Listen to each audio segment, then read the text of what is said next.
Mary Ellen Comerford with Lair Realty Partners for Parkbench.com, and I'm here with Erica O'Brien, who is the owner of Optical 2020. Studio 2020, sorry. She's an optical shop in Sturbridge. So thank you very much for doing this for us. So first of all, why don't you just tell us a little bit about you? Okay, so about myself, I live in Woodstock, Connecticut. I live with my husband, 3 boys and 3 dogs. We're very busy, very busy family. My husband is a financial advisor in Putnam, so he has his own business, and I obviously have my own business, and we both went off on our own last fall. Wow, that's a lot, especially last fall with the COVID stuff. That's a lot. Wow. Right. So I've been doing this. I've been an optician for 20 years. I'm a 3rd generation optician. My grandfather was an optician. My father is still an optician, and he has an optical shop in Putnam, Connecticut. And that's where I worked the last 20 years. Oh, wow. And I decided to go off on my own just to kind of expand things and have a new adventure, and so here I am. Oh, good. Well, welcome. I'm really glad you're here because I definitely need some glasses. Good glasses.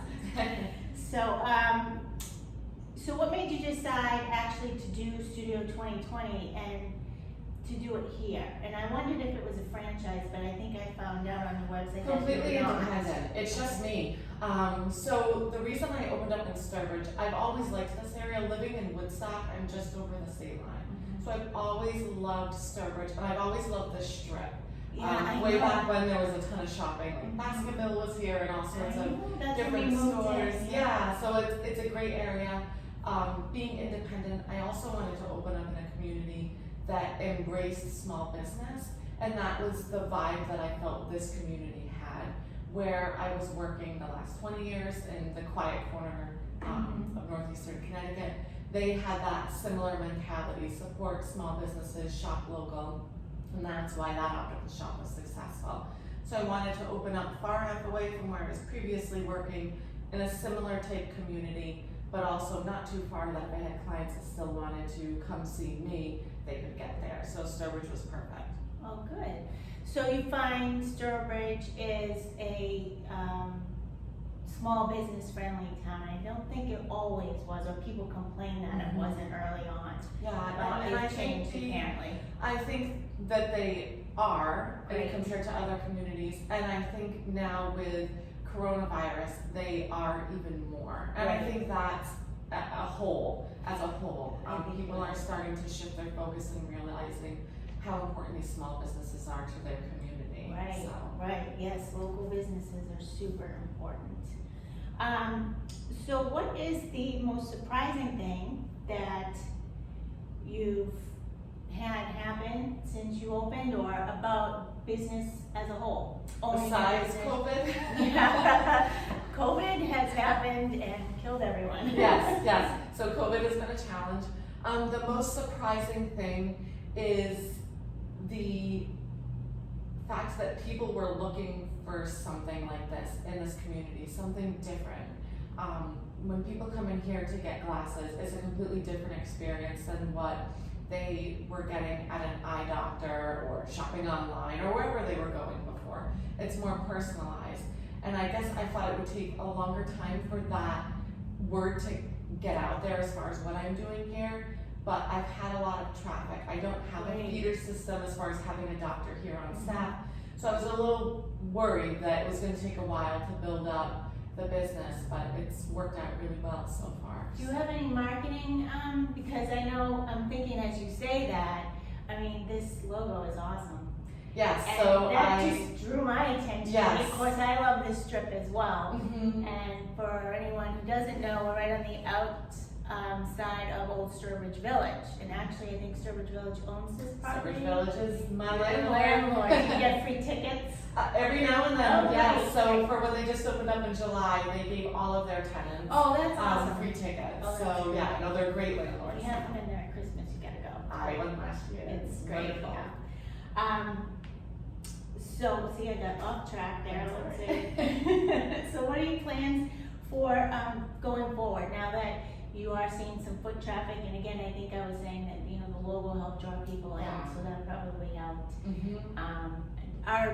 doctors in the area helpful? Do they recommend you? I know they have Yeah. you told me something very interesting before this about how you shop for eyeglass frames and why you are different. Yeah. Can you touch on that? So to go back to the doctors, yes and no, they've been welcoming. Right before I opened up, I did make it a point to go to the area eye doctors, just to introduce myself.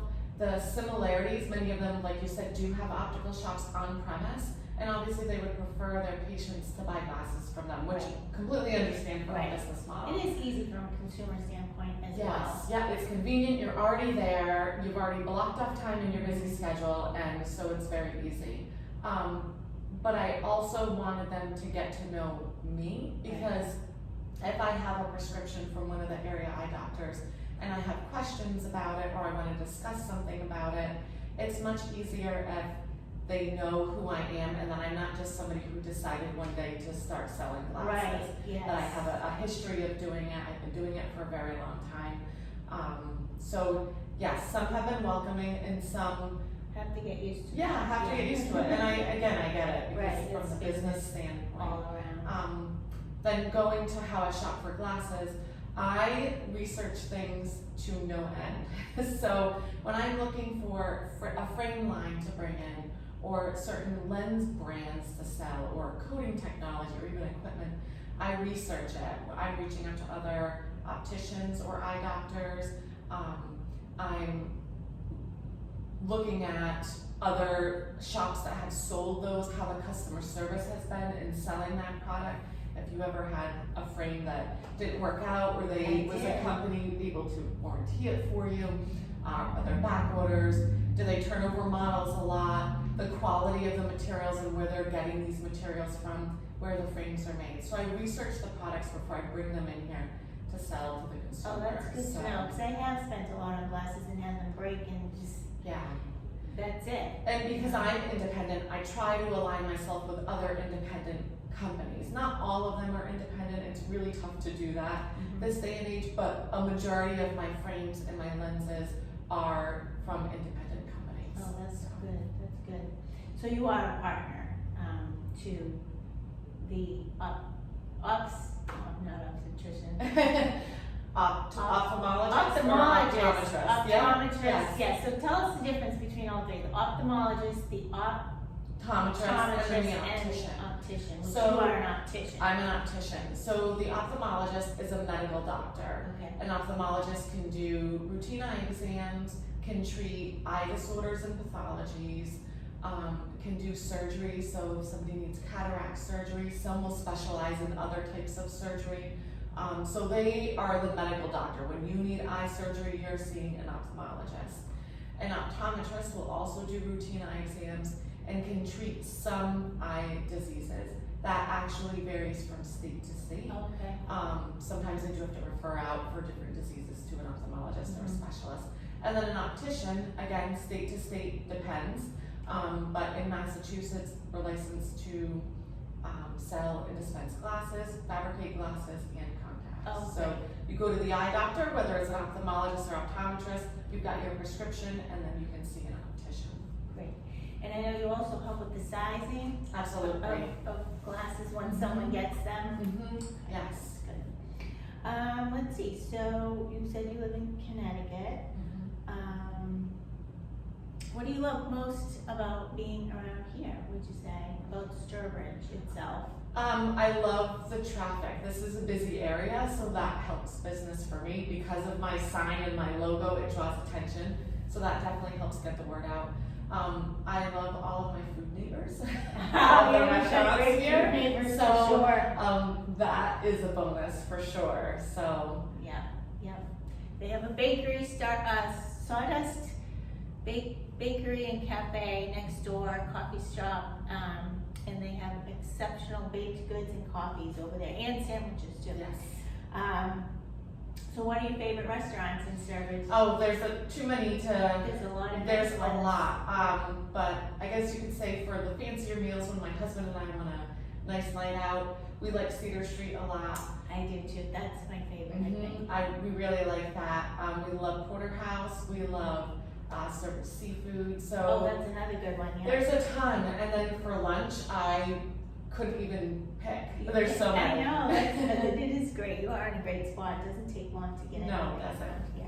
So how far is your clientele reach? Do you get, I mean, we have, and I suppose this year's been off, obviously, Sure. but maybe you tasted that in the fall Mhm. when we had the Harvest Fest uptown. And do you get outside people come in at all? You mean outside of this kind of Outside of community? our community? Yeah, area? yeah. So I have quite a few clients that have followed me from where I worked before, which Okay. is wonderful. That's nice. I have a lot within the community, but I do have people, not as many, because I'm a new business, but I'll service outside of this, local community too. Mhm. So sometimes they'll, because of where I'm located with 84 and the Mass Pike, Yes. it's easy to get It to. is. So they'll make a day of it. They'll contact me and say, hey, I'm coming to, maybe there's an event going on around here, or for example, this weekend, there's somebody that's going to be going to, I think, Cedar Street for brunch and wanted to know if they could meet me here because they're coming in from Boston. Oh, that's So, great. yes, I'm That's willing nice. to meet with people outside of normal business hours so that they can work it into their schedule and I can help them pick a great hair class. Have you had to teach your kids at home? How is that Yeah. going with? Interesting. Yeah. So I have a 14-year-old, a 13-year-old, and a 9-year-old. So the 14 and 13-year-old are pretty self-sufficient. It was just making sure they logged in and did their classes and completed their work. A couple of days the kids would come here and I would set up the 2 back rooms into Oh, that's learning nice. And they're old stations. enough. And they're old enough, they're not rambunctious or anything. We also have family in the area so they could help out Oh, that's with it, good. check on the kids if my husband or I couldn't bring them to work with us, kind of stop in and make sure that I they were. imagine that's a challenge with a new Yes. business. I mean, it's hard enough to do Right. a new business, But but that yeah. was a challenge. Yeah. So, what's your favorite thing to do outside of work?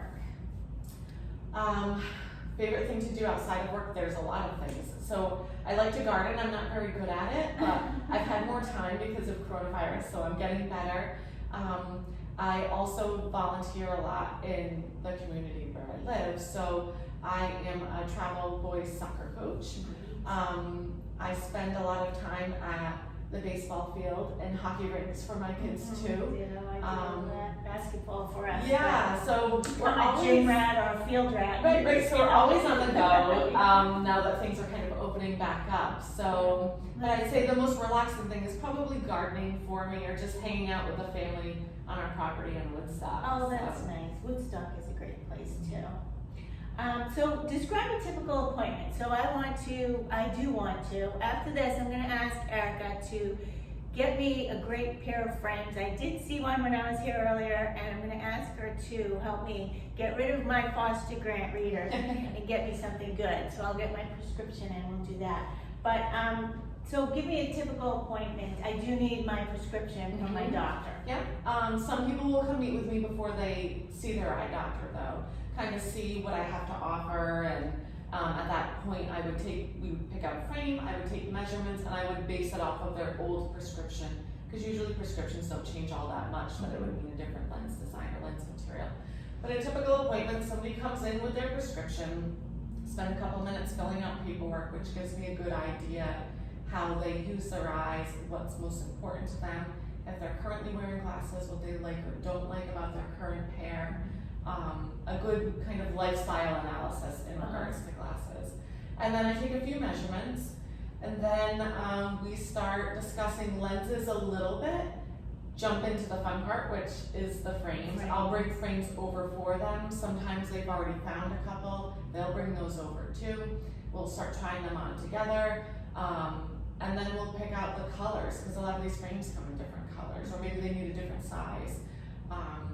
Take some more measurements, discuss lenses further to finish up, because once I get that measurement, I'll have a more concrete idea as to what lenses are going to work in that frame, and then that's it, we order them So up. how long does it take generally to get them in? It depends, so glasses can be ready, in 2 days, and then sometimes it takes 2.5 weeks. Because of coronavirus, the lens labs are also social distancing, which means there's not as many employees working within the facilities, so because of this, the glasses are taking a little bit longer to get to me. Yeah. But normally, anywhere from 2 days to 2.5 weeks. think we're getting used to the little bit of extra work Yeah, with the yep. coronavirus. So I noticed you have some children, you have a children's line, and you, Erica told me a very intriguing thing about how she can also use a children's line for adults sometimes. Why don't you delve into that a little bit? So there's frames that are called soft touch frames, which means they're very bendable. There's no screws in them, there's no hinges in them, they're just super bendable, almost rubbery. So they're great for kids because there's not much to break on them. They come with a strap, they come with these little ear locks, but I've also used them for special needs adults or individuals with seizure disorders. If they need something that can comfortably fit under a helmet, this is a great frame for that. Maybe somebody has a mental disorder and is combative or is handicapped and combative. This is a great frame for that because many times their glasses will go flying. Wow, you just And don't heal think of them that. all. That's Yeah. great. Yeah, so Great. there's options for everybody, no matter, who you are, what you do, how old you are, there's Really? great options that can last you a long time. That's great.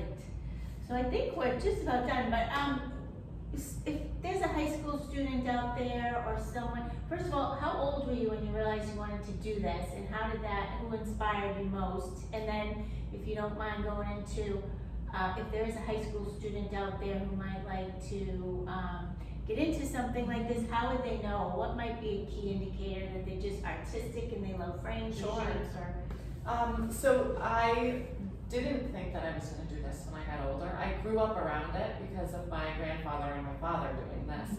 And in middle school and high school, I would help out my dad at his shop doing like paperwork and answering phones. But I thought, I was like, oh, this is so boring. I thought it was so boring. And then I went to school to be a special education teacher and worked as an assistant director of a learning center in Framingham. Went back to get my master's and had a hard time fitting in work, school, and being able to work enough to pay my bills. I already had bills at that point. So my father needed an administrative assistant. His had to leave the job because her parents were older and she had to take care of them. So it was just himself there. So he said, I'll work around your master's degree, your schedule, chip away at it, go part-time, not full-time, but can you help me out? So I did that. And then as months went on, I really got more involved in it and just ended up loving it. Yeah. As far as individuals thinking this might be a good career choice for them, there's so many things you can do with it. So I'm a licensed optician. I help people pick out glasses, but if I decided I didn't want to work with the public, I could go work in a lens lab and help and be surfacing the lenses for opticians to put in frames. If you love working with people but don't want to help somebody pick out glasses, you could be a sales rep. You could work in continuing education. There's a lot of different things. You could be a consultant. But it's a great career for somebody who loves math and science, because there's a lot of that, but likes people. And then the fashion end of it. There's not too many careers where you can blend all that You are. You're really marrying a lot of things together. Yeah. A lot of girls out there that have all those things too. Yes.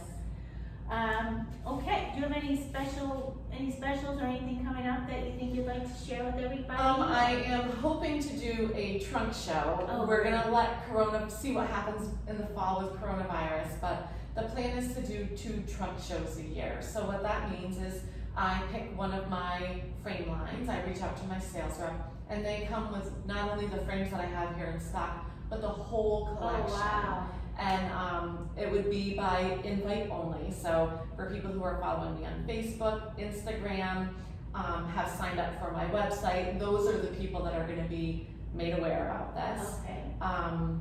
We did have one lined up for this weekend because the Pan Match Challenge was supposed to take place. Oh, that's right. So I had a Rudy project that was going to come from California with helmets, all sorts of riding gear, but also their glasses. I did that a few times. Yes.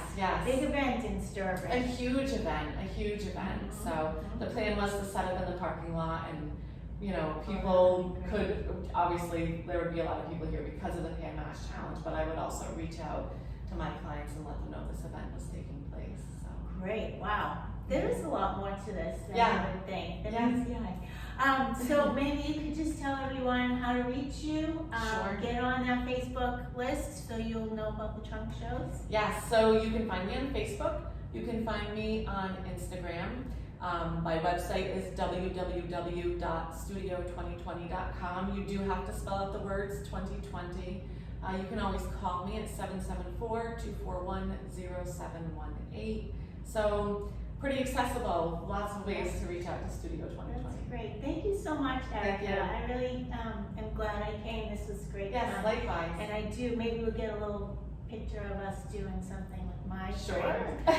This is Mary Ellen Comerford for Apartments.com. I'm with Lair Realty Partners, and we are the official sponsor and ambassador for Parkbench.com. If you would like your business highlighted, please email me at mec24layer, Laer, @gmail.com, or you can always call me at 508-826-2565, and I'd be happy to highlight you.